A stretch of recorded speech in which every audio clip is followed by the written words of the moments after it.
réunie en audience délocalisée hors du siège de l'institution, à Abidjan, la Cour de justice de la Communauté économique des États indépendants de l'Afrique de l'Ouest s'est prononcée ce vendredi 29 octobre 2021 sur la saisine de M. Ajbéomé Messang Kodjo, candidat de la dernière présidentielle au Togo.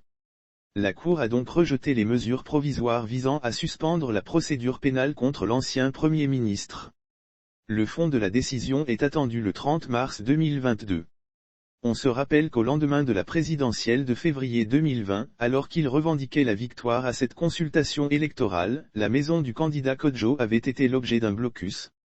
Plus tard, lui-même et ses proches subiront divers harcèlements, notamment l'arrestation et la détention durant plusieurs jours au SCRIC avant d'être remis en liberté provisoire.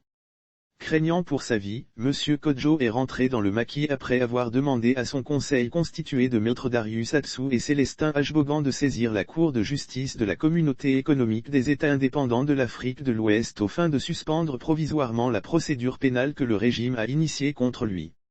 Outre cette plainte, son conseil a également estimé que le droit de son client a été violé dans le cadre de la procédure de la levée de son immunité parlementaire. Eh bien, c'est cette plainte que la Cour de justice de la Communauté économique des États indépendants de l'Afrique de l'Ouest vient de rejeter. La Cour de justice de la Communauté économique des États indépendants de l'Afrique de l'Ouest est une juridiction supranationale, elle est saisie après les recours à l'interne sont épuisés.